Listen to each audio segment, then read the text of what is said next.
All right, you guys, here's another example in our trigonometric equations and inequality section. So it says to solve the equation 2 sine x over 2 equals 1 over the interval from 0 to 2 pi for A, and then for B says for all the solutions. All right, so let's see. Let's write the equation first. All right, so we're going to walk ourselves through those same steps we always do. We want to see how many trig functions are present. We want to know if our equation is linear or quadratic, and then we'll know how to approach it. So in this problem, we only see one trig function. There's only sine, and it's linear, so we're good. We don't have to make any substitutions, and we don't have to treat it like a quadratic. So our goal is going to be to get x by itself, to get it isolated. So I'm going to divide both sides by 2. So sine x over 2 equals 1/2. All right, and then we know to get x out of that sine, we're going to have to use the inverse function. So we're going to have x over 2 equals sine inverse of 1 over 2. Okay, now it's at this moment, all right, that we know we're going to have to do a little extra work to solve our problem. So because x is not on the left side of the equation by itself, okay, that means not only are we going to have to adjust the interval, but we're going to have to adjust our answers at the end, okay? So this interval, so we're doing part A, that we're concerned about is 0 to 2 pi, okay? So remember, whatever original interval they give you, that's where x is.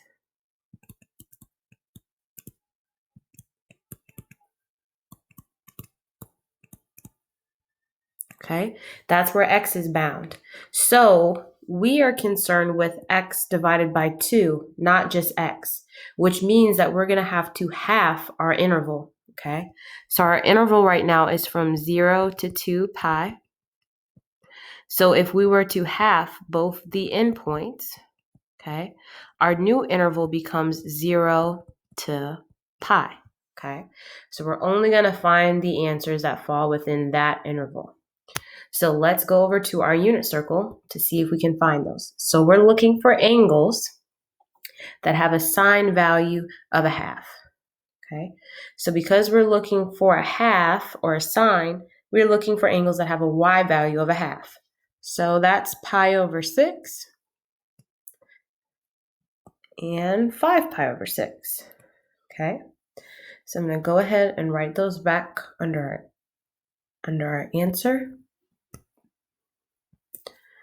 All right, so then that's going to give us x over 2 equals pi over 6 and 5 pi over 6.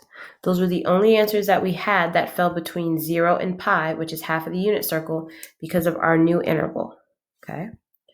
All right, so now we're going to solve for x. So since x is divided by 2 on the left-hand side of our equation, the way that we're going to move it, we're going to multiply the right-hand side by 2. So we're going to have x equals 2 times these answers that we got. Okay, so it's like multiplying each one of those angles by 2. So if you need to see that, it's like 2 times pi over 6, which would be 2 pi over 6, which is pi over 3.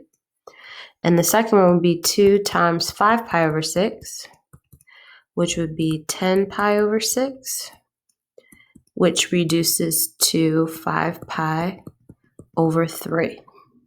So x equals pi over 3 and 5 pi over 3. Those are our two answers. Okay, so that was for part A. Okay, now let's go back. For part B, they want to know what are all the solutions. Okay, so not just the ones that are in between our interval, but every single ones that we could get. Okay, so for B, okay, if they ask you for all the solutions, they're letting you know they're looking for an expression, okay, that would give you those answers. Okay, so we already know the two values that have the answer that we're looking for. It's pi over 3 and 5 pi over 3. So if we want to find all of the answers possible, then we're interested in all the coterminal angles at those points. So for example, if we're at, let me change the color. If we're at pi over 6, okay, Every time we go around the unit circle again and hit this value, that's going to give us another answer. We travel around the unit circle again, come back, get the same answer. Okay. So remember, our trig functions are periodic. So every time that we add the period to our value, it's going to give us the value again that we need. Okay. So since we're interested in what the period is of our function, all right, we need to look at the function in question.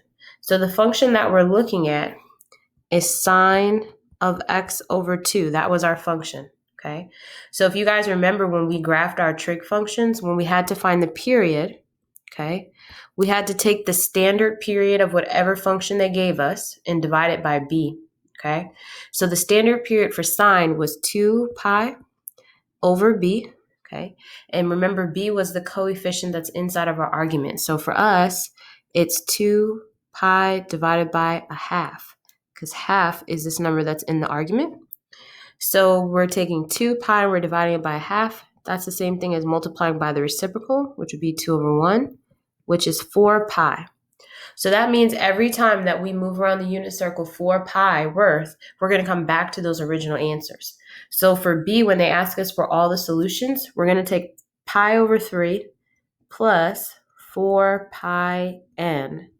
That's going to be the expression for the first one. And for the second one, we're going to add 4 pi n. So to get all the solutions possible, okay, these are going to be your answers. Pi over 3 plus 4 pi n and 5 pi over 3 plus 4 pi n. All right, cool.